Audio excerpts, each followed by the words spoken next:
Yep. Aquaba. Aquaba. Means welcome. It's a 3-word from the people of Ghana. And today we're going to do the orientation for the 3 faces of Africa. All right. Good. Ghana, Togo, and Benin. They're West African countries. And right now, the spotlight is on them because they have had many successful Diaspora Reconnection Programs for individuals like you and I that was born in the Americas due to our ancestors being transported and enslaved to work and build this great USA. So this is an orientation meeting for those that's interested in going to see the 3 faces of Africa. And the reason why we entitled this particular trip the 3 faces of Africa is because we're actually going to visit 3 different countries, and you will see the difference of lifestyle, culture, and heritage between the 3 different countries.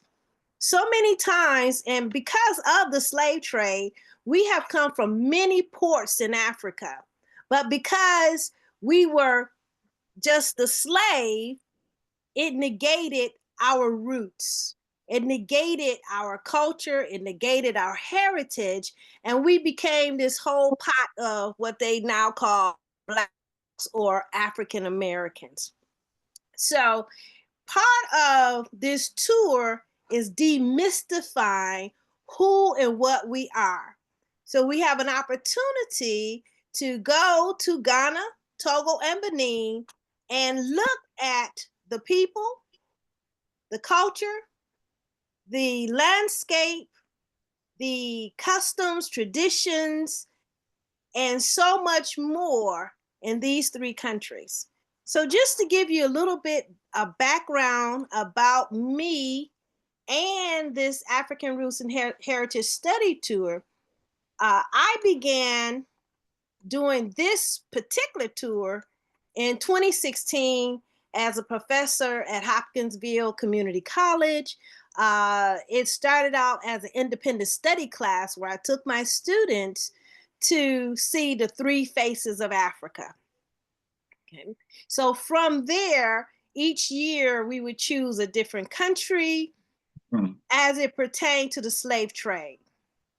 And this happens to be the most popular because Ghana, for one, its presidency is behind recruiting African Americans back to Ghana for the purposes of development, for the purposes of reconnecting. So what we'll go through the itinerary to see what best fits for you. Now I have a loaded itinerary, and I guarantee you that you need to rest before you go, because once we set off, we will hump every day until you get back. Now, the very first time that I went to Africa, I was blessed. I went to 5 different countries, and we were gone for 30 days. And it took me like 2 months to recuperate. Because kind of time. you're going to take in, you're going to really go through information overload. So many things are going to come at you so fast, and you're going to really forget. By the time you get to the next country, and then you get to the 3rd country, then you're going to get confused as to what happened in which country and what happened where and who. So because it's designed as a class, one of the things that I'm asked of each and every one of you to have either a pencil and paper or notepad or a digital journal, because every day after dinner we do reflection time. I love it. I love it. We talk about or write about what we saw today, what we experienced, how did it make us feel, and just let your ideas flow. Because what will happen is at the end of those 14 days, you will mix up the people, you will mix up the names, you will mix up the places. But if you have the notes, it would neatly put everything right back into place. Nice. Okay, so welcome to the Diaspora Reconnection Program. As I stated before, this program is designed to connect the diaspora to the continent by reclaiming your lost heritage, future business endeavors. There's individuals that are going in as investors. We will try to introduce you to that segment of the population, as well as people that want to buy land, as well as even secure titles. So this is a prime opportunity to go to Ghana, Togo, and Benin to see to see your heritage. And one of the things I want to say is that you're going to hear the native languages, and the native languages will sound foreign to you. But one of the things that I want you to pay attention to is the language. Because if you have any DNA from any one of these countries, when you hear these native people speak, you're actually hearing the voices of your ancestors.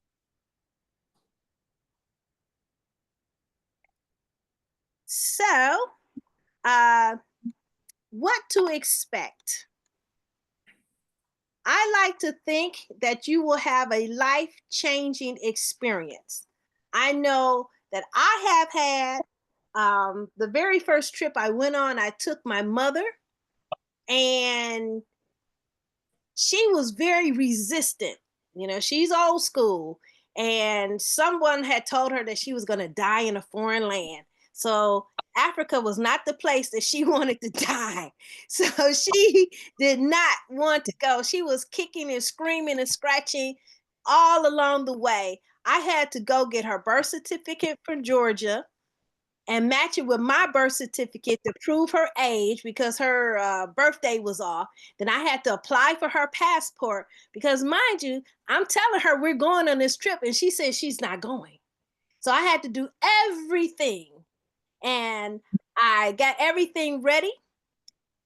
She got herself packed. We got on the airplane. Before we landed, she had met with the other group members and she became Mother Africa. So by the time we landed and started mixing in with the locals, it was as if instantly she became an expert on Africa, an expert on African people. And she became the mother of the trip. And she had a life-changing experience. Wow. So if you check in the chat, I have a link for the proposed itinerary. So if you can click on that and follow along with me. I see travel checklist and registration application, but I don't. Kim, go to the link that I sent you with the whole, you know. I got it up on my phone. And Yeah. that's the same thing. Yeah. Okay. But she said go to the chat, so I'll just follow what she said in the chat. Well, I just listed it in the chat for individuals who may not have that link. Okay. Yeah. I don't see it in the chat. Well, I at 5 o'clock, I said, hello, everyone. Here are the links essential for the 3 Faces of Africa study tour. And then the link is right beneath it. Oh, Use the one on your phone, Kim, because that's what I'm using. The Okay. proposed activities. That's what you're getting ready to go through, right, Anita? Yes, but if you allow me, if you can turn on the sharing, Uh-huh. and then I can just put it up on the screen. Okay. Hold on. Let me make you Share make you post. post. Yeah, if she's not gonna, yeah, she's gonna share it. I won't dig into mine because I have it. Okay, hold on, Lisa, Yeah, that's great. test, make host. There you go, Anita. Oh, Okay. Anita, Yes. so why didn't your mother want to go? She was just afraid, just the fear that the media had put out there. She just didn't, she was just afraid to go. Okay. So, Okay. Well, like some people are afraid to fly. Okay. well, it wasn't afraid to fly. She just Oh, didn't want. I mean, some people are afraid of certain things just because they haven't experienced it yet. Yes, yes. Okay, so the three faces of Africa. Can you see it on the screen? Yeah. Yes.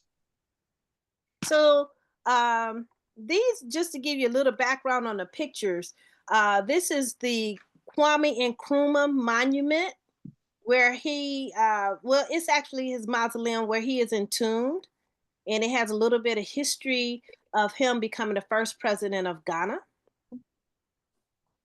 This second picture where you see these people seated and little girls standing around them. We just so happened to be in the area. I was in Togo, and they were having a wedding. And one of the things about Africa, everything is open to the public. So as outsiders, we were able to just go participate and watch the wedding take place. And I will venture to guess that this was an arranged wedding because the groom and the wife do not look like they're happy. Mhm. Not at all. Interesting. And this picture here is the Elmina Castle. We will be visiting Elmina Castle. It is called the Door of No Return, of which was inscribed over the door. When many of the Africans came through that port, it was assumed that we would be enslaved perpetually and we would never come back. So this is one of the few castles that are still in full form and able to be rehabilitated even so many centuries later. And in this picture is just simply a welcoming performance from the community I was in at that time. Yeah, Anita, you said this is one of the places that we will visit. I see a lot of things on a proposed itinerary. Do you have to book this in advance? Is there an additional fee, or does our price include all of that? No, your price includes all of that. And it's open to the public. We don't have to book in advance. Okay. Mm-hmm. But the fees we pay at the entrance when we go, and that's all calculated in your fee. So the last tour that I went was in 2018, I believe. One of the kente cloth weavers made us these t-shirts with real kente cloth. Mm. So I'm in contact with him now. It's two things that I want to do: either do the t-shirts or actually do the actual kente cloth and make them into shirts with our name and logo on it. Okay, so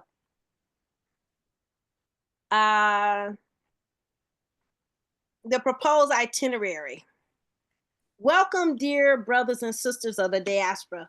The Diaspora Reconnection Program is designed to provide you with maximum opportunities to reconnect with the land of your ancestors. The idea is to introduce you to the cultural, heritage, culinary expertise of the various regions of the Gold Coast. Most importantly, to defy the myth and break the curse that said that those who left these shores would never return. We triumph. The diaspora returns to visit the route of our ancestors who were enslaved during the transatlantic slave trade, breaking the curse, repairing the breach and reuniting with our African brothers, sisters, mothers, fathers, and the entire African community.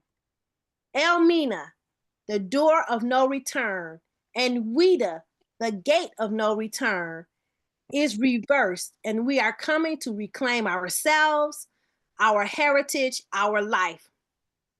The DRP offers you 14 days of heartfelt reconnection with kingdoms, chiefries, people of the land that valorize the Ghanaian, Togolese, and Beninese heritage. So this 14-day cultural heritage excursion includes round-trip airfare, hotel accommodations, meals, ground transportation, interpreter services, entrance fees to all of the sites, special audiences with kings and queens, and much more. So these are our proposed activities. And these activities, some of them can be eliminated and some of them can be added based upon the temperature on the ground, how you're feeling, and your interest level. Okay, so in Cape Coast, the things that we can expect to find will be one, the Elmina Castle, the door of no return, and also the Asin Manso Ancestral Slave River Park. This is the park where they actually walk the slaves through, and they're using it now as a baptism or rebaptism, and we will actually walk that same trail that our ancestors walked before they got to Elmina Castle. And in that area, we'll also see the barracoons where they were held until the ships arrived at Elmina Castle. Now, in this same area, we will visit the Cancun Canopy Walk. This is a fun day. And this is a day where you want to put on your comfortable shoes or maybe even your hiking shoes. We're actually going to hike up the mountain or walk up the mountain, and we're going to walk on the top of the trees. My husband laughs. There's 7 canopies for us to complete. I believe the last time I did this, I think it takes about 3 hours to go up and walk each canopy. And it's an awesome view. And they have a tour guide that's going to tell you about the animals that's in the forest, because this is your opportunity to actually see the rainforest. The rainforest? The rainforest. Oh, okay. Yeah, so the canopies are situated at the top of the tree. So you'll be able to go up and look down into the valley. Mm-hmm. They have any motorized vehicles that take you up to the top in case you get tired? Nope. There's stairs. They do have landing posts. So after you walk up so many stairs, there's a landing where you can just sit and rest until you're ready to go more. It's not really that bad. Well, I'm older and fatter now. So what you're saying is we need to get in shape before we even think about venturing off to a canopy walk, huh? I don't think anybody is I mean, everybody knows their own health, but I don't think it's a feat that cannot be accomplished. Okay. Even I was recently and I hate to say this in Derek's presence, even though I was recently diagnosed with heart failure, I'm still going to do it. Uh-huh. Okay. You just have to know your limitations. If you get to the point that is too much for you, I do believe they have a way for you to exit out without going all the way up to the top. And they have rangers there to ask. So there's always someone around that can assist you. This is my question, Anita. When you're talking about going into altitudes or up mountains, what is the temperature like as far as weather? Is it hot to where you need a whole 5 gallons of water to be able to make that truck, or is it doable? You know, what's the weather like? Well, one thing, the weather is hot, and because it's the rainforest, it's actually kind of cool. Oh, okay. The trees bring shade, but you should also have your water and keep yourself hydrated. Actually, I don't even remember sweating the last time I went up. And that's one of the things that I'll call attention, or you'll notice when you get there, it will be hot. My very first time, I just felt like it was perfect weather. So Okay. it's something for you to feel and experience. You'll say, "Ooh, either it's too hot, or this feels good. I wish I could like stay right here at this temperature." Okay. Mm-hmm. One thing about the rainforest is that it's not only hot, but it's moist. Mm-hmm. I think the moisture serves to cool you down. Mm-hmm. And in Detroit, if you wash your clothes and hang them up on the line, they can be dry in 2 hours. If you've experienced that. Mm-hmm. And so I was amazed to see that in Ghana, they wash their clothes, put them out early in the morning, let them dry all day long, bring them in the house, and then the next morning put them back on the line. I'm like, why aren't they dry? It's because of the moisture in the air. Mm-hmm. Okay. And it's not humid like you would find like in Florida, where you can't breathe when you first get into it. It's Mm-hmm. very breathable, and it's just something to experience. So that's Okay. something to pay attention to as you're going through the weather. Then we're gonna go to Kumasi. Kumasi is the seat of the Ashanti Empire. I'm hoping to get an audience with the king. When we went, we had an audience with the king, and they talked about their role in the slave trade. The Ashanti people were responsible for the slave trade in that area. And the people that they mostly attacked was the Dinshira and the Broom people. If you have,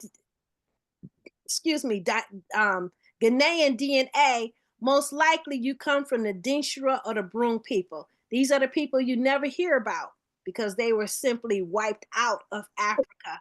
And they lived in a place called the Coromantee Mountains. And the first trip that I went there, I asked the driver to pull over so I could take a picture of these big, beautiful mountains. You all know I love nature and I love mountains. And as I'm taking pictures of these mountains, this lady comes to me, said, and I'm like, what did she say?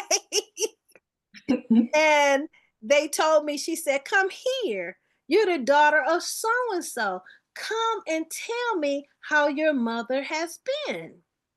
And they told her that I wasn't from there, but I was an American. And she was so disappointed. Wow. It comes to find out in further research that the Coromantee Mountains is where most of the Dinshira and the Broom people resided. So she recognized my DNA. And I do have a portion of Ghanaian DNA in my ancestry. So the golden stool, the Anoki,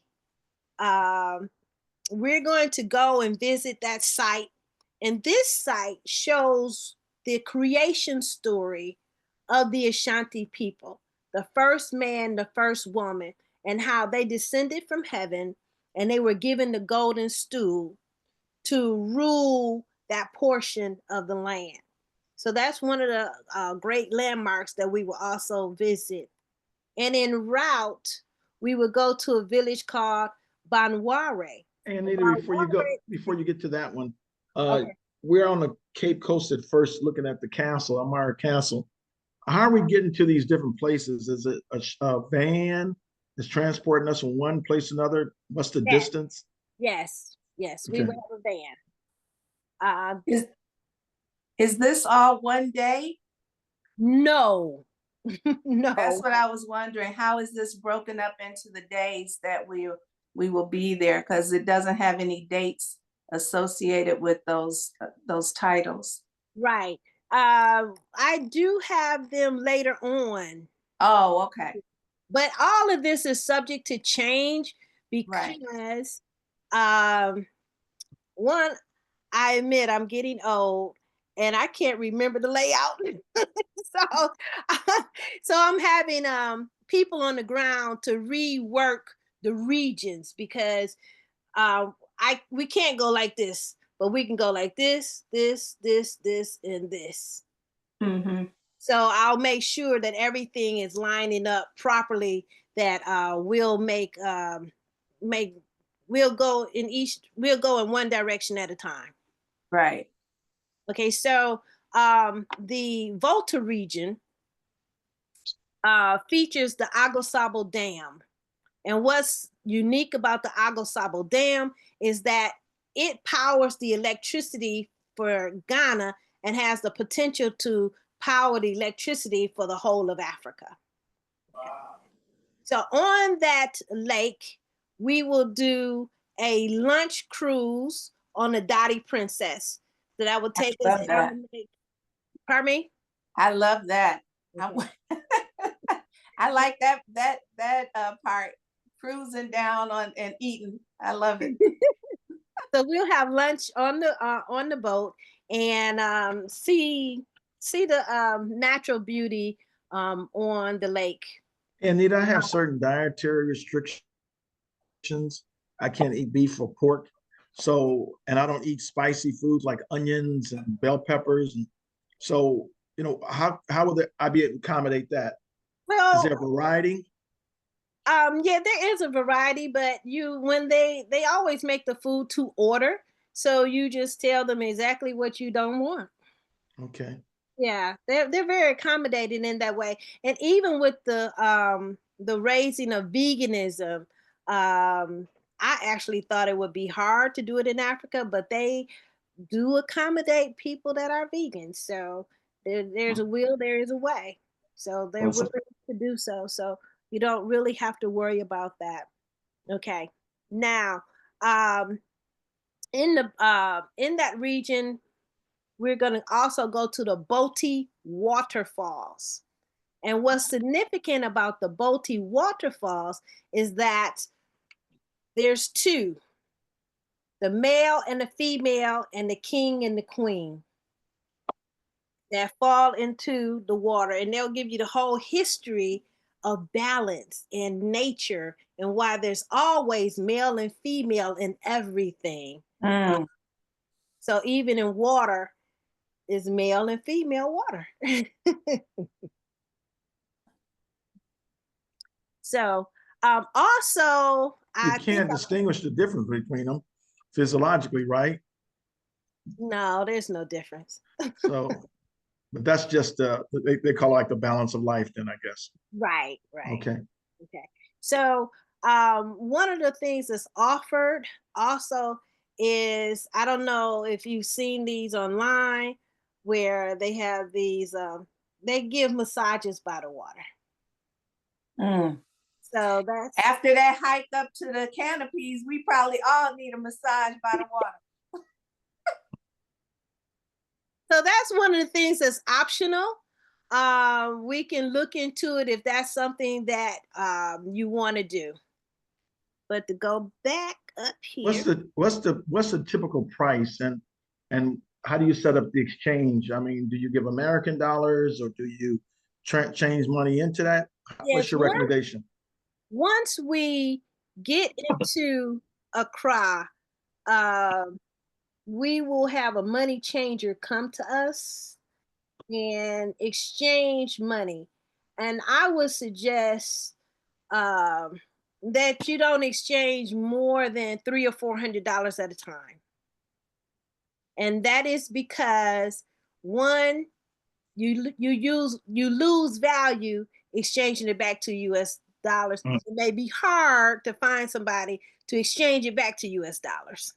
Oh, okay. So you would exchange on a needed basis. But can it be like some countries too, where you know the exchange rate in your mind and just give them US dollars? Are they Yeah, willing to accept US dollars? yeah, but here's the catch. I suggest that you only take $100 bills and Really? maybe 20 or 30 single dollar bills, because the way they do the exchange rate, you get the best value with the $100 bills. So if you have $50 bills, they'll give you a lower rate. Even though you may be changing $100, they'll give you a lower rate. The $1 bills are just simply to give tips before you're able to exchange your money.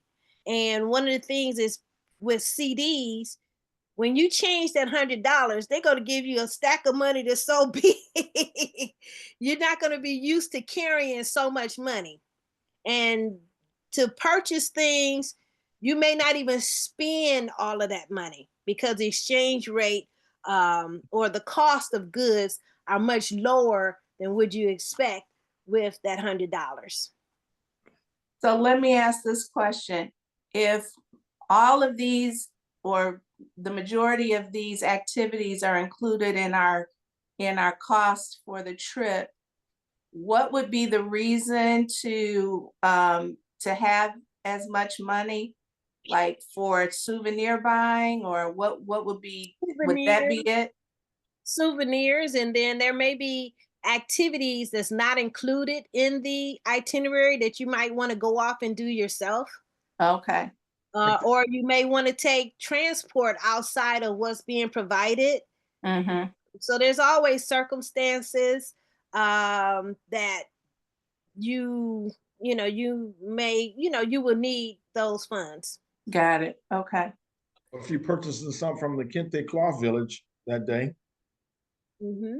Exactly. So what would be your recommendation for the maximum amount of money to actually take? It really depends on you. The maximum amount that the US and most borders allow you to carry across the border is 10,000 American dollars. Okay. So it really depends on what you anticipate on spending. And it's difficult to say because what appealed to me may not appeal to you. Exactly. So I would in this case, because some people, they have these huge statues that cost thousands of dollars. Mm-hmm. I would make friends with someone that could ship it to me at a later date. Mm-hmm. Make the exchange or whatever have you. But yeah, legally you can't carry more than $10,000 across the border without declaring it and them asking you 500 million gazillion questions on why you have this money. And it's like, I'm reconnected with my roots and I want to, I want to buy some land or whatever. Right. So, But since Accra is such a modern city, do they have like Chase banks that you can get money out of ATMs and it automatically transfers? They will have ATMs from different banks. Most likely, I don't think a Chase bank is there. But any bank that has the MasterCard or Visa logo, you'll be able to make any withdrawals that you like. And those banks typically give you the exchange rate of the day, the exchange rate of the day when they convert it. Right. Okay. And charge your international fee. But yeah. So they will do that. It won't be, the exchange rate won't be as great as you would get from the arrangements that I make with a person to come to us. They will give us the So Accra, we're going to visit the W.E.B. Du Bois Cultural Center and also Mausoleum. And right around the corner is the Marcus Garvey Center. George Padmore, he was a great Pan-Africanist. His grave is nearby. So we want to make sure we go there because he was one of the great Pan-Africanists that assisted in the liberation of Ghana. Excuse me. Then there's the Aburi Gardens. It is a beautiful botanical garden that is just a must see to be there. We talked about the Kwame Nkrumah Mausoleum and the Black Star Monument that is also in Accra. We're also going to go and visit with the University of Ghana in Legon. I'm trying to establish contact with the history department to see if they could give us a lecture there. If not, I have a colleague at another university. It's more or less a trade school, but if we can go in and visit with the students, that would be worthwhile. That would be worthwhile just to visit with the students. They really get excited to have Americans in their presence. And that's something for you to experience. And then there's the Osu district. Why is that? Americans in their presence? Of all the African people, when I say African, those of Negro descent, we are supposedly on the highest level. So there's a level of respect, and which will give you an opportunity to experience something that you probably did not know. And that is the African American privilege. You're going to feel it in all three of the countries. You're going to feel it. It's something that you can't understand now, but once you get to Africa and they begin to treat you a certain way, you're like, oh, this is what privilege is. So they put us on a pedestal because we're American. Yep. Oh, okay. Yep. Because we're African American. Yeah. Yeah. And then there's Pram Pram. You talked about the OSU nightlife. That's what, discotheque or something? Osu. Osu is a district in Accra, but they have a lot of nightclubs. They don't go to sleep. They party all night long. And it's a variety of clubs to go to, clubs and restaurants and so forth and so on. I myself, I did Osu in 1997. And we went to a club called Makumba's. And at Makumba's, what I really liked is we met with people from all over the world, from Jamaica, from the Bahamas, from Trinidad, every kind of African from the diaspora, Brazil, they were all at Makumba's at night. Okay. So if you like the nightlife, which I'll be 62 in 2 days. It's not my thing, but it's available for those that want to go and experience the nightlife in Osu. Anita, from a safety standpoint, I mean, there's no perfect place in the world that's 100% safe, but how do you assess these places? Is it you're pretty safe to walk around? Should you have someone local with you as you're walking through these places? What's the crime rate? You know, is that an issue of concern? Well, no, it's not. I would have someone with me just because you don't know the place and they do know the place and they can navigate and negotiate any type of situation you might find yourself in. Um, it's safe. This is another experience. Once you get off of that airplane, you're gonna feel something that you don't feel in America, and that's for you to feel it. And it's something I was talking with the lady last night. It's something I can't tell you. It's something that you have to experience. You absolutely will experience as soon as you get off the airplane, or at least into that first day. You're like, and we in America for what reason? Yeah, And right. you'll feel a sense of peace and a sense of safety. You don't feel on guard as you do when you're here in America. A calm in your spirit. Yes, yes. Okay. Mhm. Okay, so the ancestral wall was painted by a gentleman that lives in Oakland, in California. I think it's Oakland. But anyway, it's a picture, it's a wall that depicts various ancestors from um, various places like Malcolm X, W.B. Du Bois, Kwame Nkrumah, George Padmore, and the list goes on and on and on for great Africans worldwide. Mm-hmm.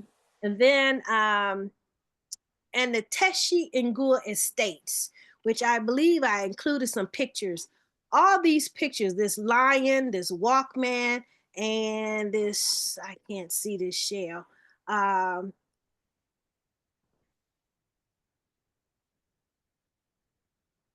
these are coffins.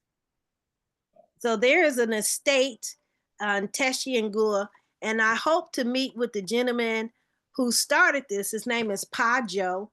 I met him in 1997, and we have kept in contact ever since then. So they call them now fantasy coffins. They will carve or make a coffin out of anything, and what it is that it depicts your life. Like there may be a coffin of a chicken, and I asked, well, What, because you eat a lot of chicken? A lot no, of chicken. it's actually for women. And I asked how or why. And they said because women have children. They have chicks running behind them. So if a woman had beared a lot of children, they could bury her in a casket of a chicken to denote that she gave life to the world, multiple lives to the world. So that's what we will see when we go into the Teshi Ngua estates. Uh, so this pretty much rounds up most of the things that we can see while we're in Ghana. I do have a list of other things that's not on here, but it is yet to be arranged. And I have to visit a cocoa farm. If you want to go to the cocoa farm and go and witness and actually work on the process of the cocoa. One of the things I did this in Cameroon, and one of the things I did not know is that the cocoa beans are sweet and the cocoa itself is bitter. Right. So when you first open it up, you can eat it and it tastes like cherries. Wow. And then you let them dry, and when they dry out, they become bitter. I was actually going to make some chocolate with my cocoa in Cameroon, but as I was having them dry on my balcony, the wind came and blew them away. So I didn't get a chance to finish the whole process. Okay, so now from our last event, we will pack up and go to Togo. Togo is a very small country. And then before you get to Togo, what is the hotel that we're staying at in Ghana? Oh, I haven't worked that out just yet. Okay. Yeah, I have a few, but I need things change. And the last time I was in Ghana was 2018. Mhm. So I'm having individuals go and check on the quality of them because there was one hotel that was so beautiful when we went to uh, Cape Coast, and it was 5 star, and when we went back, it was 1 star. Mm. So I have to make sure that they are up to par or still on par. Right, right. One of the hotels that I know we will visit is the Golden Tulip in Accra. And that would be actually the most expensive one that we will visit. You say visit, just go look at a hotel. I was just more concerned about where is our accommodations. Yeah, that accommodation. That's what I mean. We're just not, yeah. The Golden Tulip, we will stay there at least 1 or 2 nights. Okay. So now we're going over to Togo. We'll probably leave early in the morning, drive over to Togo, do the marketplace. And I think it was one other thing that we can look at, and we will continue on to Benin.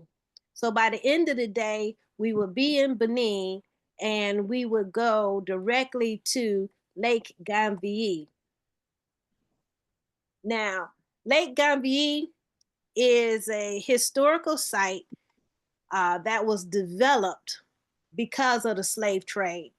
What's unique about Lake Gambier is called the city on stilts, where you get around from location to location via the canoe.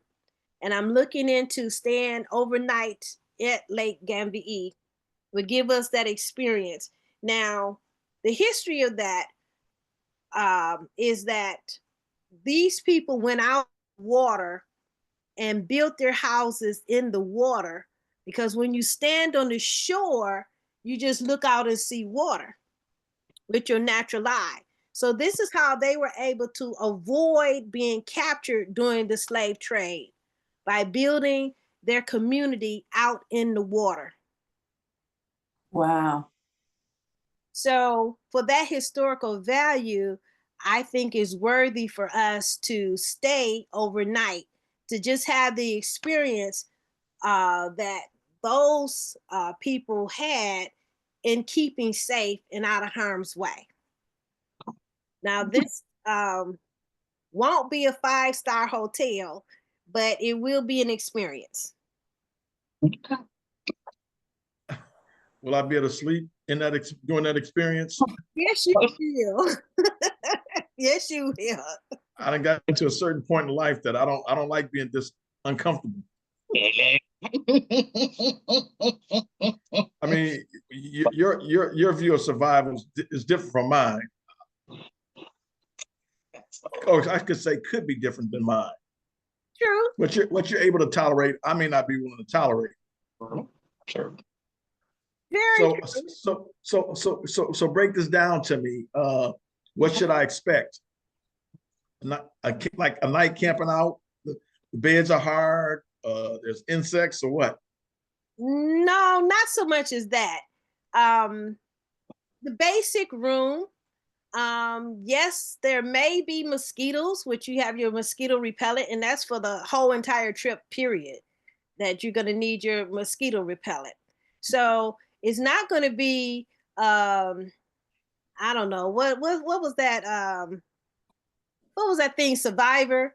No, we're not going to be out in the woods running from snakes or anything like that. It won't be like that. It's just that it is set in that setting, and it's not going to be like a golden tulip, but it will be accommodations that will be comfortable. But the whole thing is to have the experience, what our ancestors went through to keep themselves safe, to keep themselves out of slavery. And that's another way to reconnect.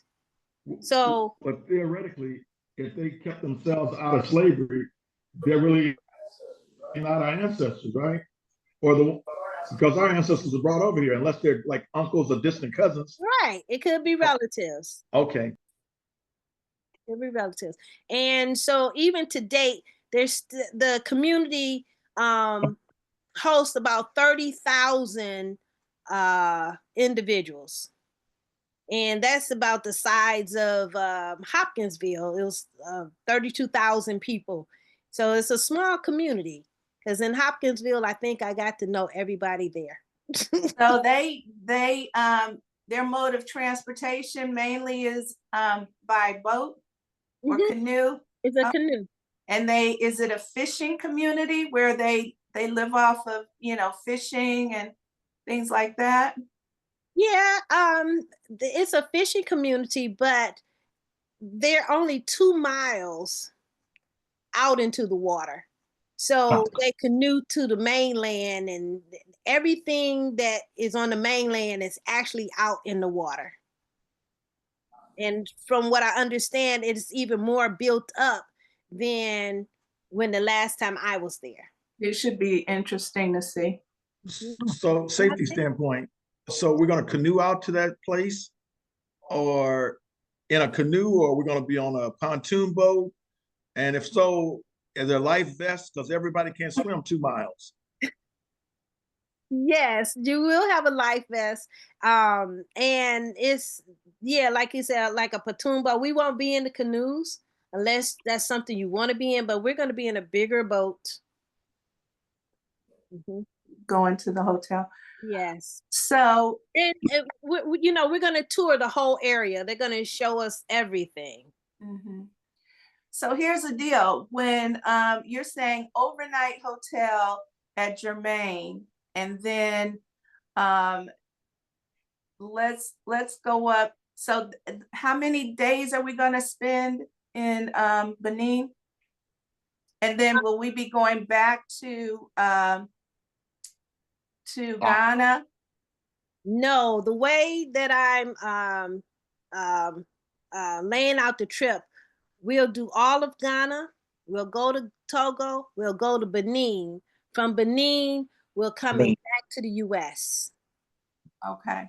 So I'm building in, while we're in Ghana, I'm building in days off or half days off.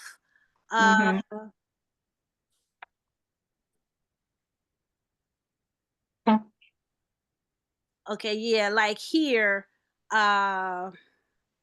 when we, wait a minute. Yeah, like you may want to have some clothes made. So we'll see tailors when we first arrive, and then we'll make time for them to get your garments made if that's what you want to do. And then you'll be able to pick those things up before we go to the next. Yeah, here it is, finish shopping. I put it under finish shopping. So by the 15th, anything and everything that you want out of Ghana, this is the day for you to get everything that you want. Because you would have had time to think about, but do I really want it? Do I not want it? Yeah, I want it. I can go back and get it. If you are having clothes made, they should be ready by that time. Because once we leave Ghana, we're gone. So our luggage then is going to be transported with us from place to place. So going to Togo, that ground transport, we have to consider our luggage. Yes. Okay. And then going from Togo to Benin, we have to consider our luggage, even when we're talking about going to the overnight hotel. We have to determine, okay, so all of that needs to be considered when we're packing then. Okay. Well, speaking of packing, one of the things that I suggest that you do on each flight, we're allowed 2 suitcases. I suggest that of the 2 suitcases, you have 1 full suitcase and 1 empty suitcase. The weight limit is 50 pounds on all of the airlines. So, be sure of that. And know that if you have to have a 3rd suitcase, No. I have to check the price. But I believe it's $350 for a 3rd suitcase. So the 50 pounds is 2 suitcases per person total. Yes. I have another question. You keep saying Hopkinsville. Hopkinsville. Kentucky. I thought so. Okay. Mm-hmm. Yeah, because I'm from Kentucky. Okay. What part? Louisville. Oh, But a little family from Hodgensville and just talking about it too. The cave, Mammoth Cave in that area. mm-hmm. So each suitcase is 50 pounds, or a total of both suitcases 50 pounds? Each suitcase is 50 pounds. Okay. Or 23 kilograms. Okay. Mm-hmm. Suitcase. So you think each person should carry 2 suitcases with them? What about a carry backpack? That's your carry-on, right? You can transport around with that. You can carry a backpack and 1 other item. I usually carry a backpack that holds my camera and my laptop, and then I take a carry-on suitcase. What about the security of your passport? Do you carry that in your backpack, or do you leave it in your hotel room? No, you will. You should keep your passport on you at all given times. Okay. Anything come up, you have to identify yourself, and that American passport and be really good. Well, it's necessary to have. So would you encourage people to have the passport and the little card that fits in your wallet, or no? Or not really necessary? Just keep your passport with you. Yeah, just keep your passport with you. And I was going to talk about this when we get on to the next page. One of the things about your passport, because you are traveling abroad, you should make copies of your passport and make sure that your immediate family members have the vital information in your passport, i.e. your passport number and any other information that say, if you lose your passport, they have a copy. Because you're not going to, unless you're good, you're not going to memorize what is your passport number, blah, blah, blah, blah. And that is the one thing that you're going to need in the case that you lose your passport and you have to contact the American Embassy. The first thing they're going to ask you, what is your passport number? Yeah. If you can contact a family member and get that information, that's best. But another thing that you can do, and this is something that I often do, is I not only do I leave a copy of my passport with a family member or several family members, I also make copies and put 1 copy in each suitcase. So if I lose it, I have a copy of it. You can do that on your phone though, right? You can take a picture of your passport and do it on your phone. Yeah, you definitely can. Yeah. Mm-hmm. Okay. So the next day we would go into Ouidah. Ouidah is the gate of no return in Benin. We would tour the museum there and learn about who the players were in the slave trade, as well as we would go to the Agoji Warrior Monument. The Agoji, if you remember from the movie The Black Panther, were the female warriors, and this is where they were from in Benin.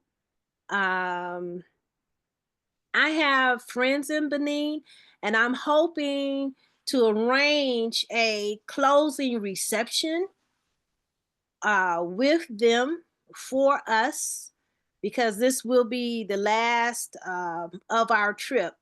This is the closing session. So I'm looking to have a nice closing reception for the group in Benin. What else I want to say? By this time, you're going to be totally exhausted. Would the reception be formal in that we would wear attire, African attire, or? It won't be formal, but you are encouraged to wear African attire. Okay. Mm-hmm. And with that being said, are we going to get to what we should be bringing? Your recommendation of the packing list? I'm sorry, I didn't look. I'm following you on this itinerary. Mm-hmm. Did you identify what we should be packing? Yeah, that's on the next list. Okay. So one of the things that's popular right now is to do the long dress photo shoot. So this is an option. If I'm not mistaken, this is $250 if you want to do that. If you've seen what is it? Well, the women dress in a very, very long dress, and the wind blows and they take a picture. Yeah, you know, like they do in Greece. Oh, in Greece, yeah. That Greece shot. Yeah. They don't. What do men do? Then it's not for men. Then I haven't seen the men do that. So that's what I was thinking. I said, I've only seen women do it. So yes, I've seen that when friends went to Greece, the wind was blowing and it had this real long dress flowing in the air. yeah, and all the women wear a different color dress, and it really looks pretty. Yeah. I have some African attire, so I would be happy doing a photo shoot in my African attire, me and Campbell. Okay. Well, and that's another thing too. I will be hiring a photographer to document our way and getting video and still shots. And we have to sign off on that, right? Mm-hmm. Yeah. Hey, what is this making Adrinka symbols cloth? Is this like kente cloth, except for it's in Benin? No. Actually, this is in Ghana. In Ghana. Oh, okay. They have an activity. The Ghanaians have what's called the Adrinka symbols, and they have different meanings. So it's like an early form of writing. So they have a workshop where you can actually participate, and they have the cloth, and you actually can make your cloth with the specific Adrinka symbols. Like you may have the wisdom symbol, and you make a garment that says wisdom, wisdom, wisdom, or the knowledge symbol, or the Sankofa symbol. So that's just an activity that you may be interested in. Okay. And then, prepared native food. You may have an opportunity. I'm talking to people to see if we can learn how to pound some fufu or to make jollof rice or something like that, just to get us in the kitchen, African kitchen, learn about the spices and how they put certain dishes together, to just give us a hands-on experience. Yeah. And Anita, remember when you were, I don't know where you were, probably in Cameroon, but when you were videoed in the marketplace where they had all those different culinary people selling their foods, and you were trying to decide where you wanted to eat or what you wanted to eat. Is that in Ghana or any part of this tour? That was in Tanzania. Tanzania. Okay. Yeah, Zanzibar. Yeah. Do they have any kind of marketplaces where we can go and look and see what kind of foods and things like that, experience that? Yes, definitely. That's where you're gonna find some of these things in Osu. Oh, okay. They have the open markets and the open grills, people cooking. You know, yeah, To you're order gonna your really food. find it. You're gonna find it all over Ghana, but that particular region is highlighted at that point. Okay. So Lisa, this is you have any questions before we move on? Did you say Lisa? Yeah. No, I'm good. okay. So I'm gonna skip over to the next one, the checklist. The first thing that I want you to be aware of is that you would need visas for each country. So that's 3 different visas. And each one of them require a different procedure. So in doing your visas, I tried to be as specific as possible to follow the directions for each country so you don't make any mistakes. And making sure that we acquire all visas before we leave. I would like to see everyone have all 3 of their visas a minimum of 30 days before the trip. Yep, for sure. That way, we're not under any stress or strain or paying out any extra fees to try to rush service. And Right. for anyone, when you rush, you make mistakes. Right.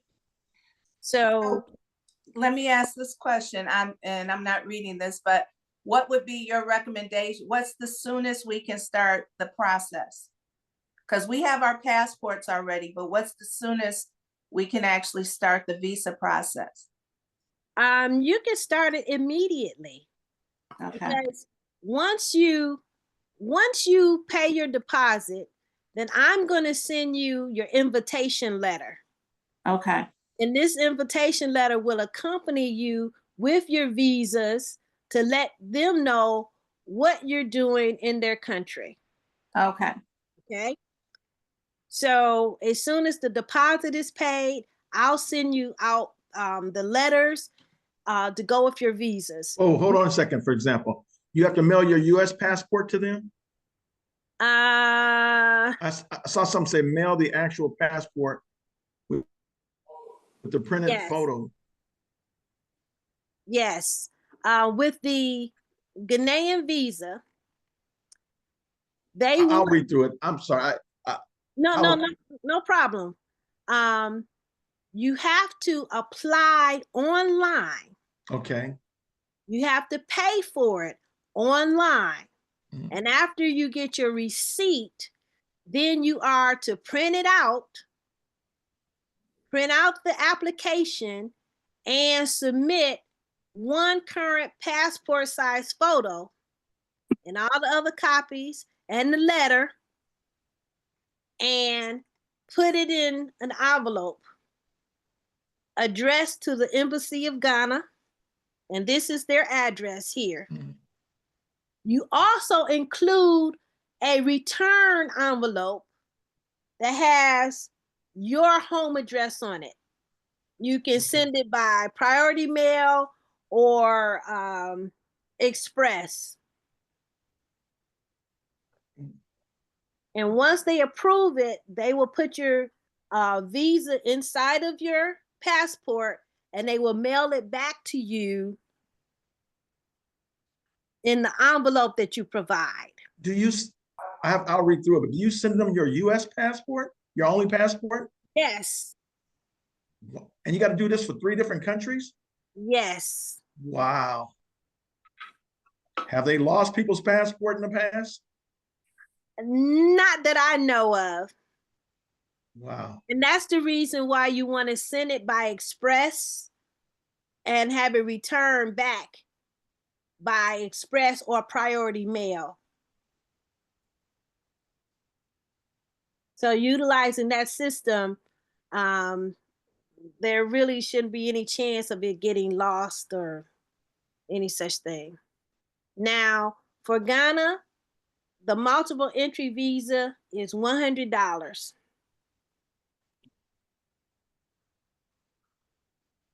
I'm just kind of shocked by that because everywhere I've ever gone, I've never had to do that. Japan, I mean, that's their country, so they can set up whatever rules they want, but I never had to surrender my US passport to anyone.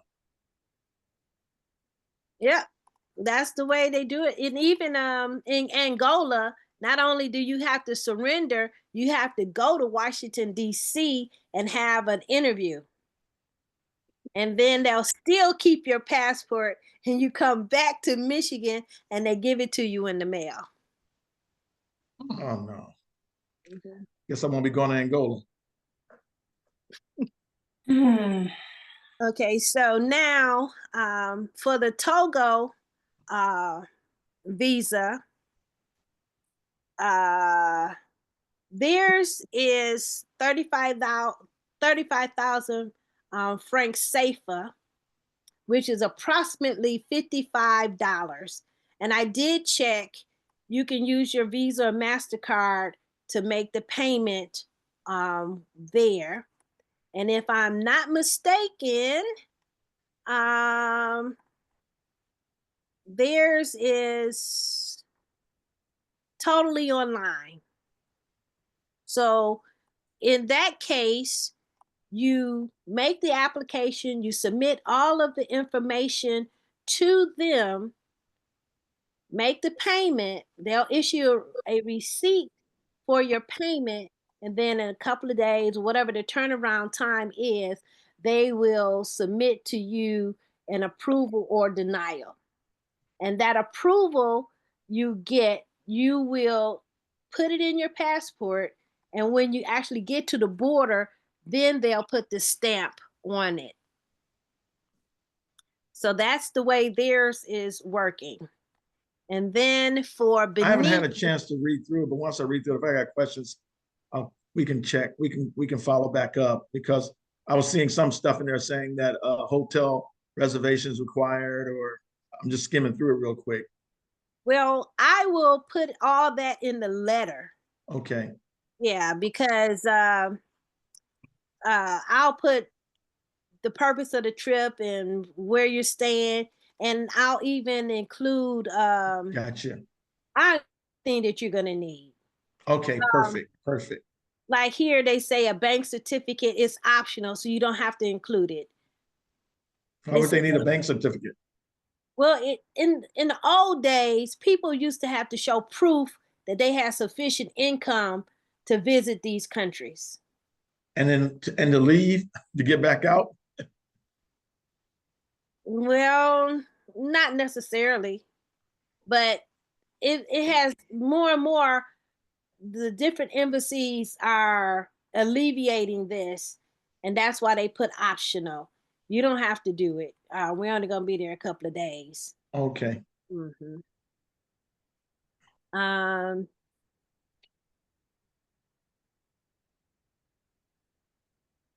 Okay, now the Benin visa is totally online.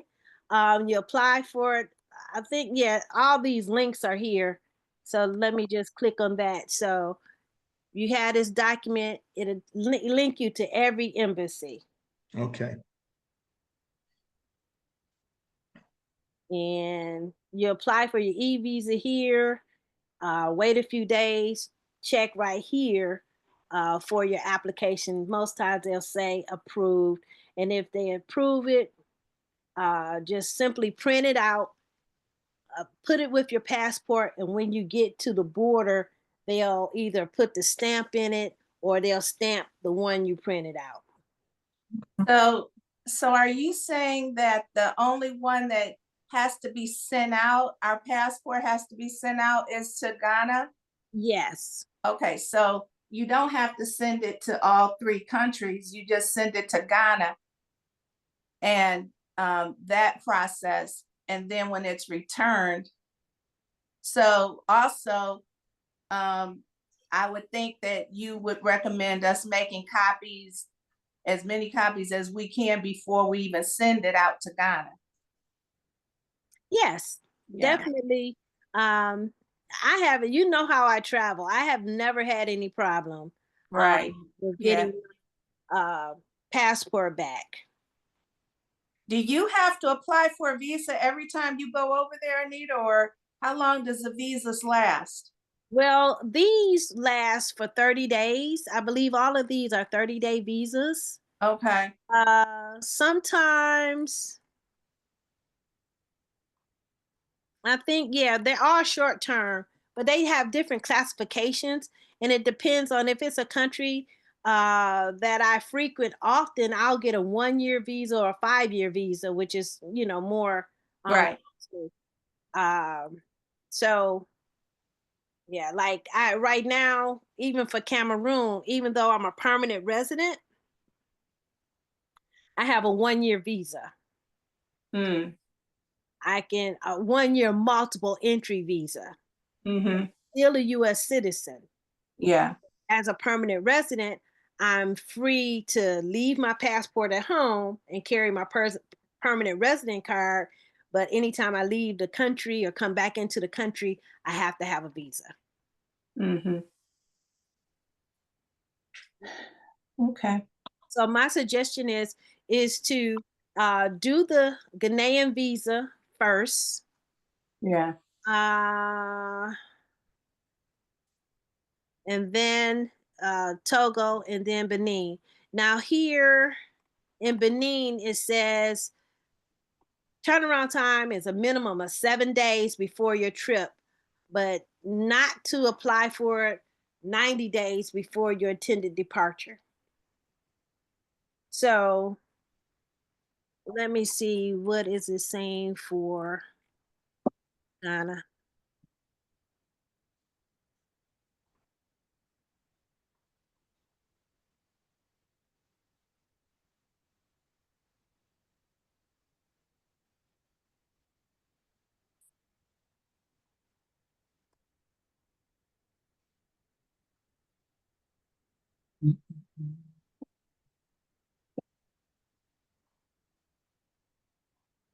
Oh, also, they're going to ask you what type of visa you want. You want to always say tourist, not business. Okay.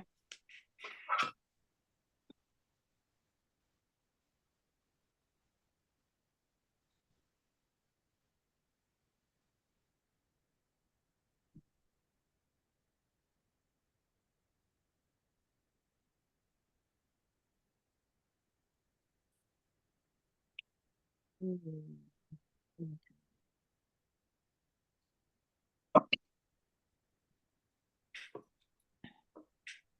Okay.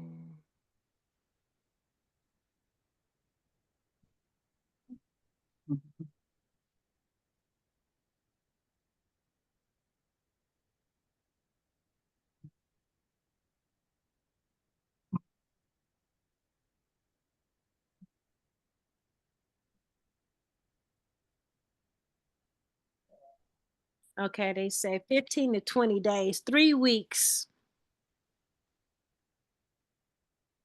processing time.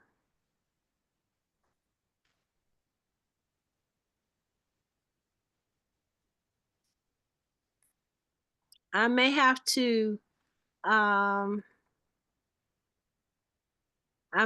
put in a call or email the Ghanaian embassy to ask them how far in advance. Okay, it says 90 days.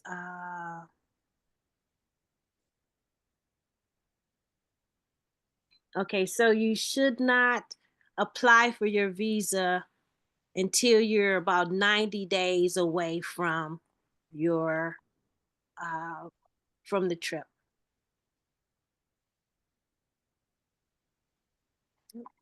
90 days. Would you say that Ghana is the longest visa approval process versus Togo and Benin? Yes. Okay. And that's because they are because of the mail, you have to send it. They have to approve it and then send it back in the mail. The others are giving you online approvals, which they'll submit it to you like in a PDF format Mm-hmm. and print it out. And like I said, have it with your passport. And when we get to the border, they'll put a sticker in your passport at that time. To Mm-hmm. which the Ghana embassy is actually going to put the sticker or the visa your passport and mail it back to you. Okay. And everything is by Visa or MasterCard.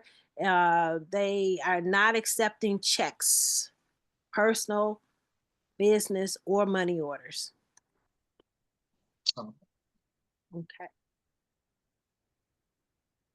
So that's the main thing, or the most crucial element is making sure you apply for your visas in a timely manner.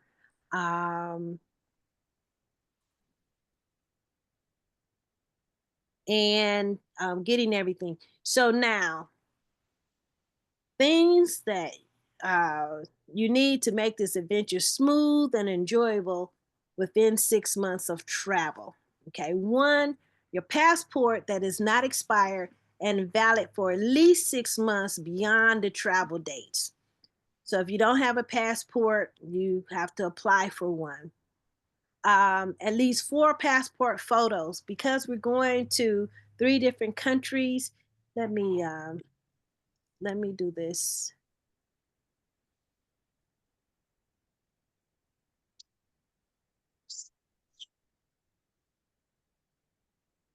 You need at least 8 passport photos. And the reason why I say that is because when you go to the borders, they may ask you for them. So I always keep at least 8 photos with me at any given time, even though you may have submitted it at the time that you applied. When you get to the border, they may ask for it again.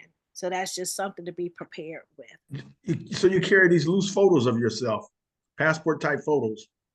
Yes. Okay. Yes.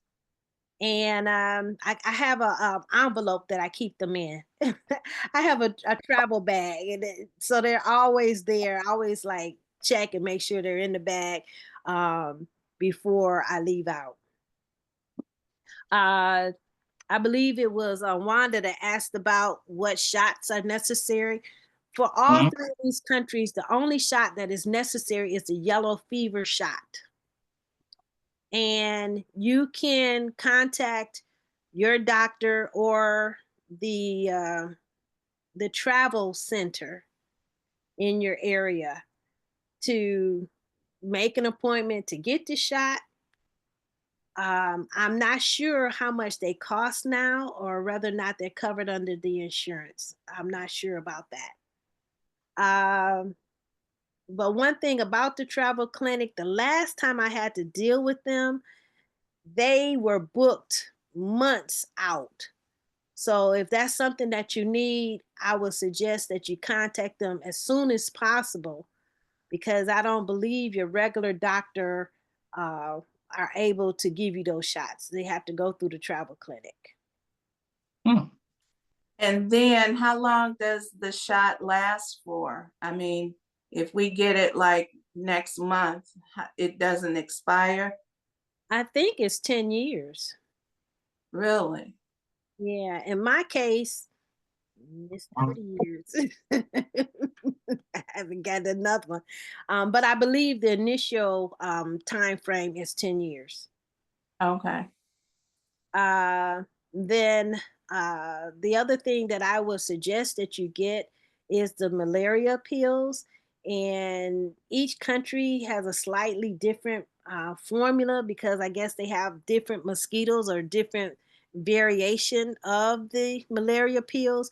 But you talk to your regular primary care physician and tell them where you're going, and they will give you a prescription for the best prescription for the areas that you're going into. Another prescription that you can ask your regular primary care physician for is for travelers, nausea and diarrhea. I think I had diarrhea one time in all of my travels, but that's just something good to have on hand because you don't know how your stomach may adjust to the food. And well, they have bottled water, so but that's just something to have on hand. Bottled Just water straight out of the river. no. They have natural springs, and they have natural springs that they bottle the water. So would you recommend only drinking bottled water then? Yes, you- only bottled water. Okay. Yeah. And then if you have any medications, just make sure you bring all of your medications with you. Your immunization card. You must have that because in some countries you will not be admitted without it. I don't have an immunization card. I mean, I've taken shots. What do you mean by that? Like the yellow fever shot? Have them put that on the card? Or what are you referencing? Yeah. Hold on one second. I may have to go to my doctor.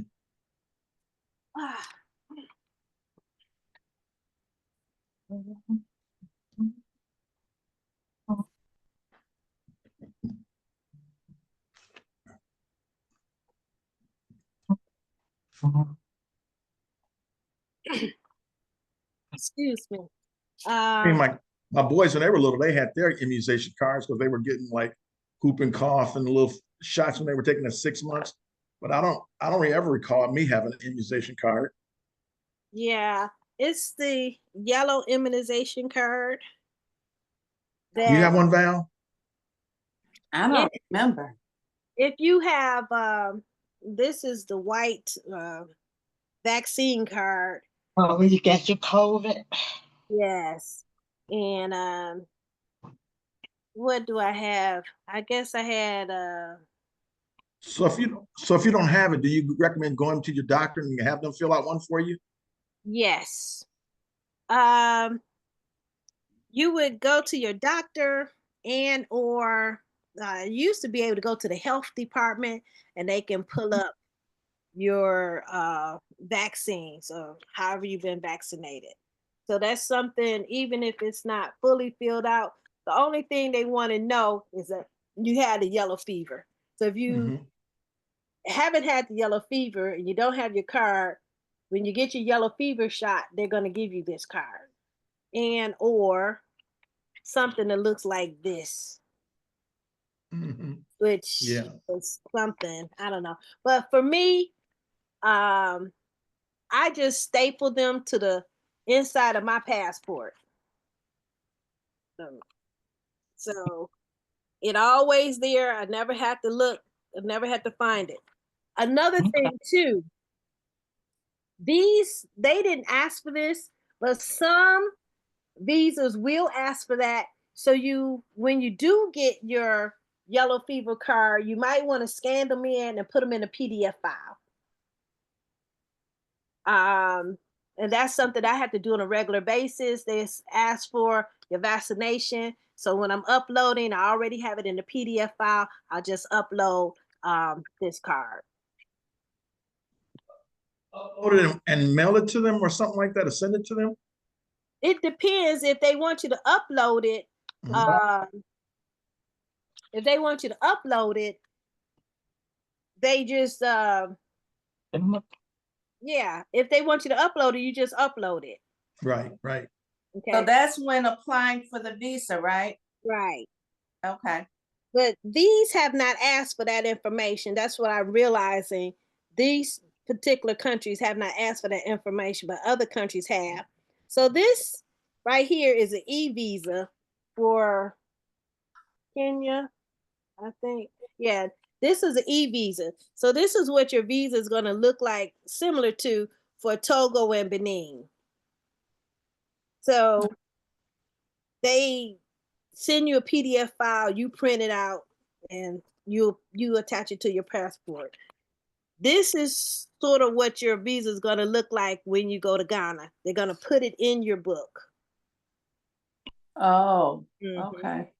Yeah, so that's the for me the disadvantage of an e-visa, because I want the sticker, you know. Oh, let me see. Okay. And then here's my passport photos. So I keep all the time. So if Mhm. they're asking for some, I have them in digital format, and I have them, and I just keep them with my passport. I don't understand the logic. If you have a US passport and it has your picture, why do they need, when you're going into different countries, a photo of you? Because they want to be able to clearly identify you. And you age, you gain weight, you lose weight, you change, and you look different. Okay. So that's their way of knowing who they have admitted into their country. Okay. Because your US passport goes with you. So if it goes with you and something happens, what do they have in their database? So Well, I mean, when we're entering certain Caribbean countries, they scan your picture at customs when you're coming in. they're going to do that. They're going to still do that. So Okay. it's multiple pictures. We're just in the age of AI, and they're going to make sure that they have pictures of you from the front, back, and side, and upside down, and inside out, and everything. They're just going to do it for their precaution. Number 8 on here, you have mosquito repellent. Is that just going out to any store and buying some, DET at the local sport and game store? Yeah, you want the kind that you can rub on your body. Yeah, any kind of mosquito pellet that works well for you with your skin that you're not allergic to. I don't know what works in Africa, but I know what works around here.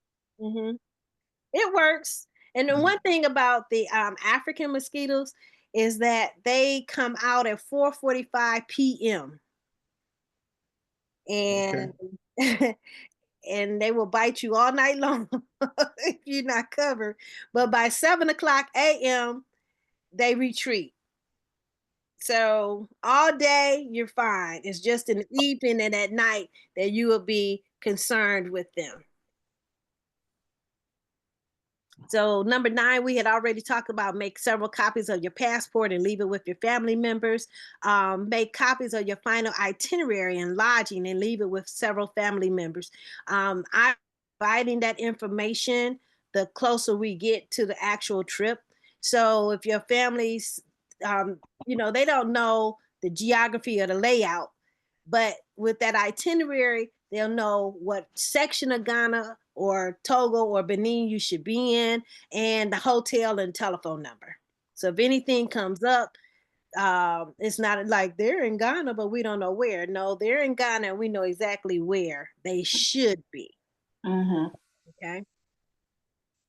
And be aware of luggage fees on domestic flights. The way I'm arranging this, if everybody is coming from Detroit, we really won't have to worry about that. But if they were coming from another destination, then we would have to worry about luggage fees, because domestic flights, I believe the weight limit is 45 pounds or 40 pounds. So if you were coming on a different flight domestically, you may have to pay some fees before you get to the international flight. I think we're all coming from Detroit. Okay. At this point, it's just us and Wanda possibly, so we're all coming from the same place. And that was the other question that Wanda had. Will we all be on the same flight? And I'm sure that would be a yes, since we're coming from Detroit. Mhm. And Anita, what airline will we be taking? I'm looking at Turkish Airlines. Okay. So we're going Detroit to Ghana. How does that work?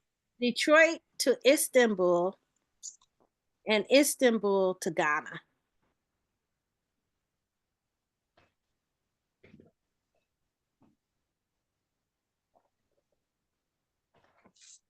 Ghana. And then on the way back, Benin to Turkey? That's a good question. Where is, I believe it is Benin to Turkey, and then Turkey back to Detroit. So we will only be taking 2 flights versus 3 flights. Okay, so from Ghana to Togo, that's a bus ride. And Togo to Benin, that's a bus ride also? Yes.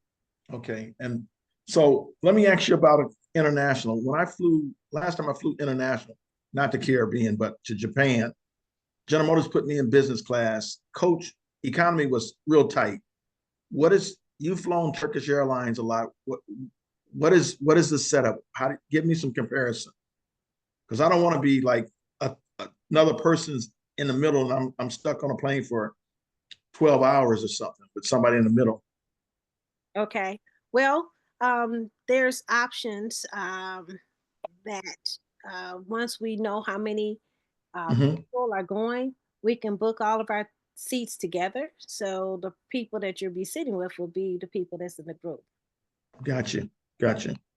So what can you expect on an international flight with Turkish Airlines? Is it really nice? Is it, economy class? Is it like business class US or first class US, or how do you rate it? Economy is economy, but it's better than economy on Delta. It's better. Just that it's international is an upgrade, because I've seen the domestic flights in economy, and they are like little cracker boxes. But one thing I forgot, I don't know, it's a Boeing 787, something like that. They're pretty big planes, and they're pretty roomy. If you need, I'm short, so I don't need extra leg room. But for those that are taller, they do have that first seat, that first row on the airplane, where there's Call it nothing. bulkhead row. Yeah, there's no seats in front of you. Bulkhead row. Yeah, or the exit row. I don't know if you like the exit. I don't like the exit. But there's ways to accommodate the extra leg room. So is business class really expensive? When I checked it out with Val a few weeks ago, just the airfare alone was $12,000 or $13,000 for 2 people. Yes. 6,500 for business class? Yes. Wow. And that is with the reclining seats, recline into a bed seats. So how long is your flight when you fly Detroit to Istanbul, Turkey? I think it's 21 hours, or it's less than 24 hours. And then Turkey to, I'll go and Google that. Wow. Good Lord. But it's not bad, because you leave in the evening after the hustle and bustle of the day, get on the airplane, you fall asleep, and you wake up, it's time to get off the airplane. Okay. That's the good thing about, flying at night. It has its own logic to it. My only issue, and I only had this one time, is a crying baby. That's the only issue that I have with any of the airlines. I just hope and pray that all the children are in another section and not next to me or behind me. That's my only issue. I find Turkish Airlines to be comfortable, to be clean, 10 times cleaner than Delta Airlines. And the food, they serve you food, actual food? Yeah, they serve actual food. So you don't never feel cramped or uncomfortable on your Turkish Airlines flight? I don't. I haven't. Okay. Like I said, I'm short, so I don't feel it. I haven't sat next to anyone that was overly obese, where they spill out and just all over you. I haven't experienced that. Okay. Okay. Wow. Okay. So yeah, we'll see. Because I'm at a stage in my life, I don't like being uncomfortable. If that's the case, I'd much rather stay at home or pay whatever the difference is to be comfortable. But I don't have any reference point because I've never flown to like on Turkish Airlines. I've never flown to Turkey, so I don't know what to compare it against. I've, flown to Japan. The Caribbeans we fly, but that's like 4 hours, 5 hours. I don't have Japan was the closest thing that was like 19 hours. Right. And I was like, oh God, I'm so glad I'm not in economy. It was a Delta flight. I mean, people packed in like sardines. Yeah. Yeah. I don't like Delta. I don't like Delta as far as the amenities that they offer and the cleanliness of the plane. It's just, for me, it's a waste of money. And Yeah. One flight, they gave us a cookie. Yeah. Yeah. International, give you a cookie. And we paid how much? Yeah. So for me, I love, well, I won't say I love, I prefer Turkish Airlines, and it has the least number of stops. If you do Delta, Okay. you have to fly to Georgia or fly to Washington, D.C., or go to Newark, New Jersey, and then get off and take a taxi over to JFK. Turkish Airlines, you get on the plane, you land. You walk through that beautiful airport, buy some things, get on the next airplane, and land. So for me, it's less hustle and bustle and less headache. So I know you haven't booked the flights yet. But do we have a long layover in Istanbul before we go to Ghana? I have to look at it. Let me see. I was just curious about.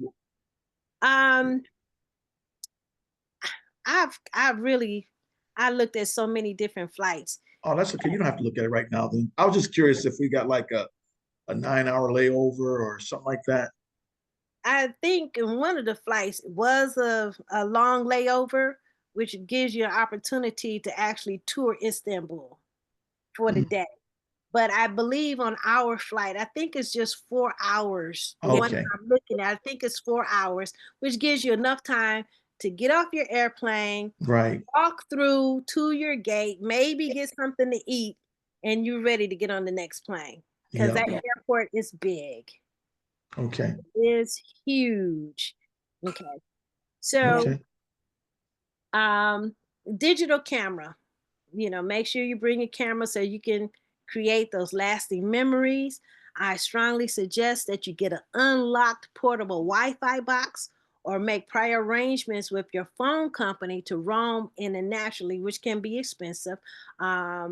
The portable Wi-Fi box can be found on eBay, Amazon, etc. for around $40.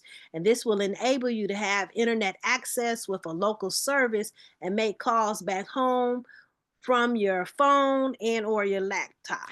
So is that an additional, after you pay the $40 for this box on Amazon, there's an additional fee for the local carrier? Yes. Once you get into the country, you will purchase a SIM card and purchase data. So you'll be able to use the internet. Okay. And then number 14, I suggest that everybody download WhatsApp from Google Play Store or the Apple Store. And this application will allow you to use on ground for all of your communications. And once it's downloaded, add my phone number with the plus sign as shown below.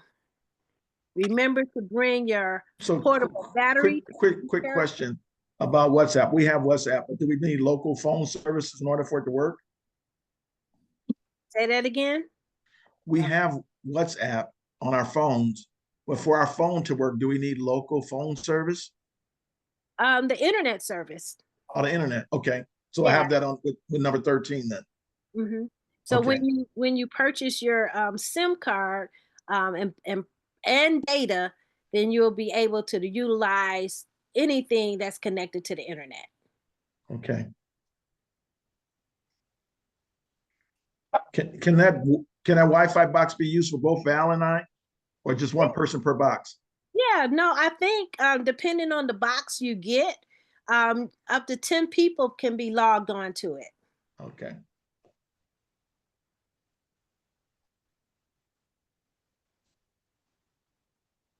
Another item that you want to have is a portable battery recharger. Hold on a second. Power is going out. I have one of those already, Val. We take out to the beach with us. Yeah.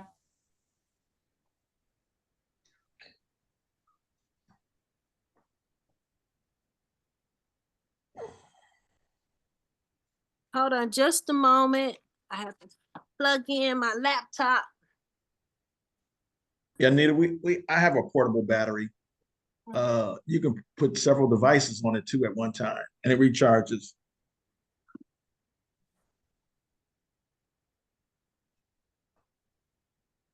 Yeah, because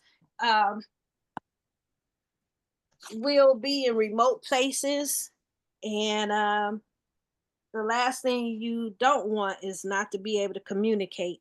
Exactly. Okay, so now we're going to go over to the last form.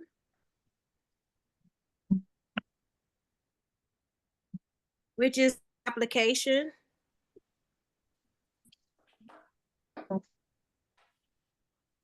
The link is also in the chat box. So this just introduces the trip. You start out with your email address. Then let us know kindly, how did you hear about the trip? And this is from last year, so just disregard that. I have to make up a new flyer.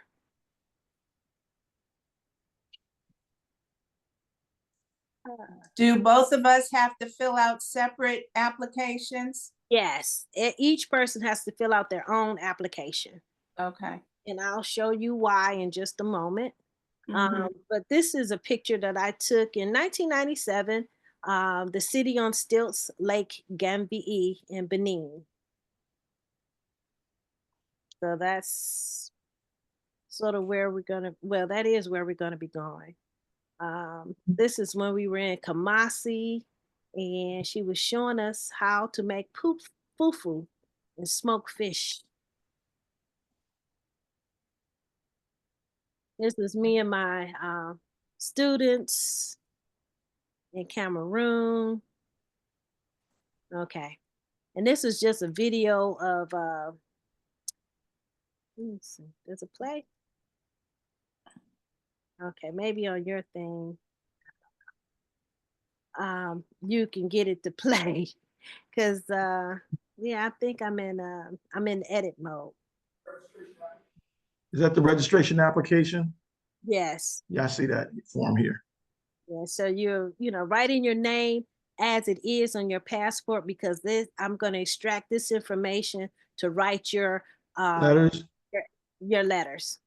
Okay. Then upload your passport photo. That's something that I need for this business transaction. Your address, your telephone number, your email address, your birthday, your passport number. I need to know a list of your medications, list of all known food allergies, and list any medical conditions that we should be aware of in case of an emergency. Like if you are allergic to something, we need to know that. Like peanut butter and nuts.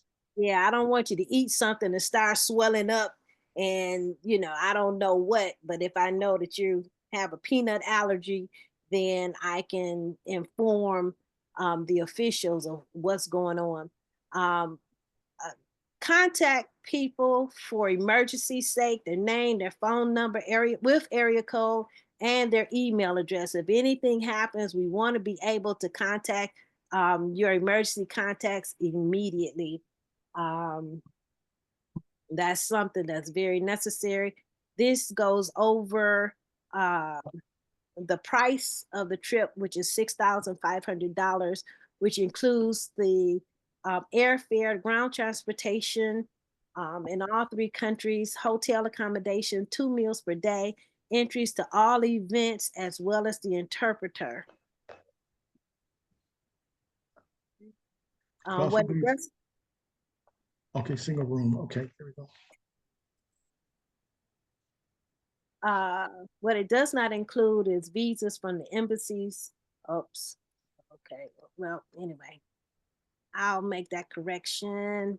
Mhm. Okay. It doesn't include from the embassies of Ghana, Togo, or Benin, or spending money for gifts, etc., nor require yellow fever vaccine, nor trip cancellation insurance or gratuities. So $1,000 deposit is required upon the completion of this registration form, and each person must complete their form separately. Okay. So this gives the information that you can utilize Cash App, Zelle, or PayPal. But be advised that if you use PayPal, there's a 4% additional fee. I would suggest other means where you Cash App. Yeah. go into any other different fees. And if you put your deposit down and you decide that you don't want to follow through with the trip, you can be 100% fully refunded within 10 days. After that, there's no refunds. Then it's suggested that you get trip insurance and look into different kinds. All of them are not alike. Mm. Some of them, just know what you're purchasing. If you're purchasing against delays or trip being rerouted, know that's what you're getting, what you're paying for as far as the airfare is concerned. As far as the rest of the trip, if your luggage is lost, know what they will cover. I had an incident where they stole my laptop en route to Tanzania, and the trip insurance said, well, we're not going to cover it. Wow. So they are like anything, you just simply have to read, ask questions, and know exactly what you're paying for, because you're going to think you have a service, and when it comes time to use it, they'll say, oh no, we don't cover that. Or if they do cover it, they may have a limit. So say if you have a $2,500 laptop, they say, oh, we'll cover $100. Wow. So your laptop was in your luggage and not your carry-on? It was in my carry-on, but they refused to allow me to bring my carry-on on board. So they took it at the counter, saying that I can get it back when I get to my destination. When I got to my destination, I got an empty bag. Oh, wow. Yeah. Hmm. And so, and also, if you find that anything is missing from your luggage, that's another trick bag, because most times you don't check your luggage until you get to the hotel. But I'm at the point I need to check my luggage before I leave the premises. Mm-hmm. Because they say, well, between the airport and you took, a taxi, it's been 5 hours now. We don't know where it. Look, when I put it on board, it was there. When I got to the hotel, it wasn't. Right. So All my valuables in my backpack. That's where my valuables are. Mhm. Yeah. And from that point, that's when I began to carry a backpack. I found a camera bag that had a slot for my laptop. And so I carry everything in my backpack now. So that was a valuable lesson that I had to learn. Mm. Mhm. So this further down, it just goes over the same payment breakdown that I had in the other document. Right. That was good. Thank you for that. Mhm. And then last thing, you have to sign and date it. And here's my information to contact me, my US phone number or my Cameroon phone number, my email addresses, and I guess that's our website. And from the website, you can find all of my contact information again. So that's it. Once it's submitted, um, You had a question, Cam? No, yes. I was just saying, that's good. I just got to read through this. Yeah. Sounds good. All right. Oh, Anita, you're our point person. God forbid, though, you're the only person running this. You don't have necessarily a backup that's going to be running this trip. What if your schedule changes or you have an emergency? Then that's why the trip insurance would be good then to get. Right. But I am coordinating with people on the ground. Okay. Okay. One, because I see Valerie, Lisa, and Wanda all females. I'm trying to coordinate with a friend of mine. He's an attorney um, to kind of pal around with us. So you could have male companionship. Hey, as long as I got Val, I'm good. That's my partner. I don't necessarily need no guy. No, I mean, you know what? That was a really good point though, Cam. In making, I mean, any emergency could crop up between now and September. So if you are coordinating with people in Ghana, that we would be connecting with, or even the transportation people taking us from the airport to the hotel. I mean, you will provide those names, and even if possible, let us get on another Zoom and meet these people before we travel? Is that a possibility? Yes, it's possible. The gentleman I'm talking about, he how long have I been knowing him? I've been knowing him for a number of years, and every time I come to Ghana, I think it was in 2016, I actually had a problem, and that was when I took my first group, and we got into a situation that was uncomfortable. One of the tourists, someone had stolen her money the very first night we got there, and I canceled everything. I called him. I'm like, look, come get us. I don't like these people that I'm around. And he immediately came and got us, and we got out of that area and just changed the whole trip around. So for me, I didn't like the fact that, and it was a little girl, she was like 15 years old. And she was being nice, trying to be hospitable. But, when the lady turned her head, she stole her money. And that can happen anywhere. But for the fact that I was actually entrusted by another individual, I said, I feel that you all have set us up. And I said, I don't like this at all. Anybody that I deal with has to be honest and forthright.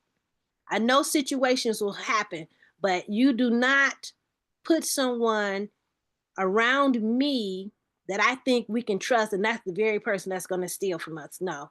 So this individual pulled us out of that, got us another hotel, and we just cut ties with those people immediately. So I always try to have 2 or 3 people. Just like I have given you the itinerary, he will have the itinerary. He will know everywhere we're supposed to go and who we're supposed to meet. I do what's called a handoff situation. So when we go from city to city, the people that I'm with, say we're in Accra, the people that we're with in Accra, when we go to Kumasi, those people will know those people. They will have their information and vice versa. So if anything happened on the road between Kumasi and Accra, they can communicate and say, hey, they were here, this was going on, blah, blah, blah. So I think it's very important because we are so far away from home. And you know, my mother, she worries and she like, you said you was in Accra and you was in South Africa. I'm like, no, Ma, I was in the Congo. So it's you have to make sure that more than one person knows your whereabouts at all given times. And that's for our safety. And any, you know, any situation comes up, we can make sure that it can be handled quickly and efficiently. Well, I appreciate the fact that, you know, I find safety in my husband. Lisa can find safety in me and my husband. Wanda can find safety in me, Lisa, and my husband. Right. So we're all, you know, we all got each other's back, and we all gonna find safety in you. So it's like, you know, that the more people you have to deal with, the easier things can go wrong. You know what I mean? So for a small group, we're gonna be close knit, and we're gonna be looking out and got each other's back. Yeah, it's not like anybody in this group is going out with the purpose of trying to get illicit drugs, illegal drugs, and then they get caught up in something. Yeah, I didn't mention that. You know, none of us do that kind of stuff. Okay, well that's good to know. But I always have to make the disclaimer. You are out of America and your American rights end at the border. And whatever you do against the law in another country, that is totally your business. Totally up to you. Just let us know your relatives' numbers so we can call and let them know that you are in trouble if you so choose to break the law. And definitely any type of drugs. I know what this marijuana stuff is legal in Michigan. Leave that stuff here. Leave it here. Some people I don't know. That's not me. I don't deal with it. And I'm glad you all don't deal with it either. But it just needs to be said for Yeah. those individuals that's traveling that it is another country and they do not have to abide by American laws or what you think is your right. Right. What about medical? Let's just say, for example, you're climbing up the canopy and you sprain your ankle and you need medical assistance. How is that covered? Our Blue Cross and Blue Shield probably is not taken there. So do you have to have so much money for that, or how does that work? Yeah, you have to have cash money for that. But in my experience, when I was in Cameroon, the amount of money that it costs to be seen by the doctor is very minimum. I think my bill was not even $200. Okay. That was a 4-day hospital stay and all of the lab tests and everything. Um, um, I have visited my very first trip to the hospitals, and that's something else I didn't do, but it's only so much we could do in 14 days. We did visit the hospital systems in Ghana, and at that point in time, they were adequate with equipment, doctors, everything. So they have them available if we should need them.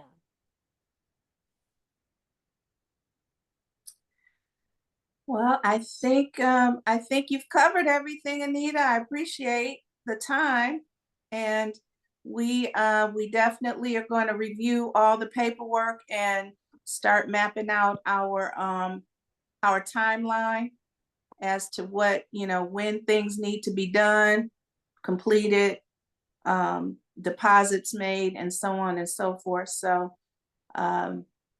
yeah. And we've recorded this for Wanda's purpose, so she'll get all the information that you've covered. Okay. Well, I appreciate your time. I believe that we can have a wonderful time on this trip. Yeah, I'm looking forward to it. I'm looking forward to it too. I do hope to connect you with individuals that you can become lifelong friends. That's one of the components that I try to set apart from other trips. Other trips, you can go into a country, you can do all the activities, but you come home and you don't know anybody. You didn't Right. make any local connections. I want us to be able to make those local connections with Yeah. individuals, and see how they're living and what they're contributing to the society in which they live. Right. Or it might spring into something where you might want to, this time of the year, go spend a month in Accra while it's cold here in Michigan Right. on the sea. Yeah. It's possible. They have some beautiful beaches. We will be visiting. I forgot the name of that beach, but one. I'll just tell a short story. When the last time I was there, um, these young men noticed that I was at the hotel by myself, and they said, "We're going to get her out of here." And they said, "Well, we're going to the beach and you don't have to worry about anything." And I'm like, "I don't know, y'all."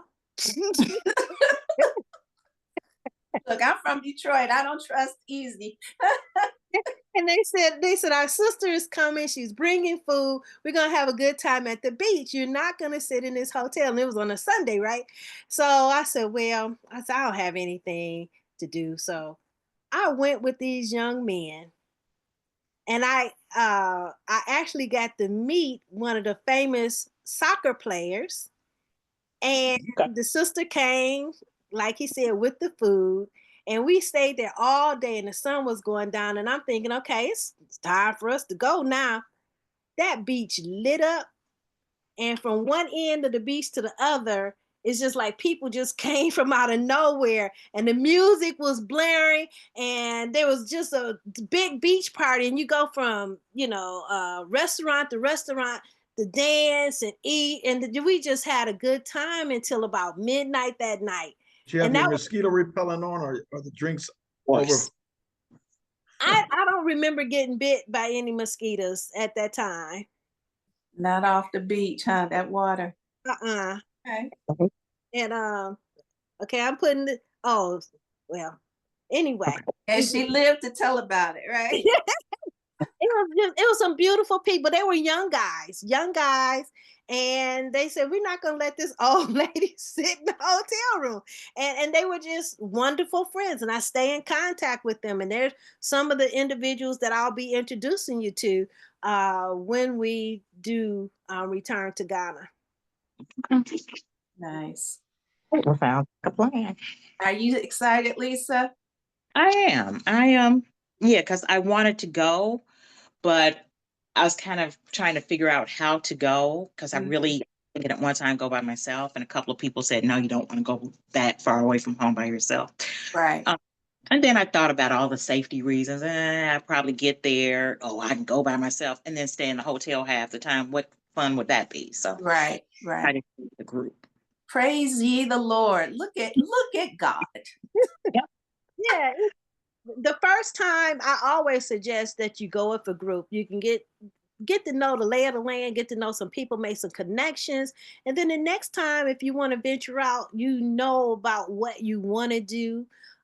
You may even make friends where you don't even stay in a hotel anymore. You may stay with them, which Right. reduces your costs. And it's wonderful because one time this gentleman I'm telling you about, Selassie, he was in the army at the time that I met him, and he let me stay at his house. Okay. He had just moved there, but because he was in the army, the house was vacant. So he's like, "You just come stay in my house." And I went. He gave me his car. I stayed in his house. I went around Abasi. That's what I meant to tell you. I need to look into it. The gold mines. Do you want to go and do a tour of the gold mines? I don't no. I'm not necessarily me. You mean going down a shaft into the gold mines? Yeah. No, I don't need to go down those shafts into the Now gold mines. What'd you say, please? We're not coming out with no gold, are we? It's not on the list, but that was No. something that I ran across and I had totally forgot about it. And but if it's something that you want to do, we can make it possible. No, I'm Yes. not It's interested the we in did. that Gold shaft. Coast. This is where all the gold in the world comes from. Yeah, you heard about those people in South Africa was trapped down in that gold mine for like 2 months. No, I'm not interested. No, we're not going into any safety hazard. No. We're not going to dig the gold. They just gonna take us But up. he don't go beneath the earth, and he doesn't go above the earth too far above the earth. I'm as a far land as dweller. heights. Okay. I can respect that. I can respect. But yeah, I think what you have outlined. If we get half that done, that would be good. I mean, that's a lot. That's And a I lot. guarantee you, when you finish with this trip, you're gonna say, "How come I didn't book it for a month?" It's guaranteed. Yeah. You're gonna feel like the time is short because it's so much we won't be able to do. But But you know what? It's not gonna be our only time. This is our yeah. first time. We can only take in so much. So, but this will unlock what future, just like we love to go to Jamaica. We've been to Jamaica, how many, 4 or 5 times already? So this is not something that's going to be a one and done kind of thing, Mhm. We might lease a condo on the ocean for a month in the future, And we want to get to Cameroon. I mean, we definitely want to get to Cameroon to see your spot. So this is just gonna give us the precursor to future activities and events and trips. And look, I'm looking at retiring, so we gonna have time to be able to do stuff like that. Yes. Mhm. Yeah. So. Okay. But good. I don't want to take any more of your time. This has been wonderful. And we are going to, if you have any other questions, Lisa, I know my husband's going to look through all the paperwork and everything. We know where you are, Anita. Okay. All right. Well, thank you for your time. Thank you. Waba, welcome. All right. Aquaba, yeah. Bye-bye. All right. Bye-bye.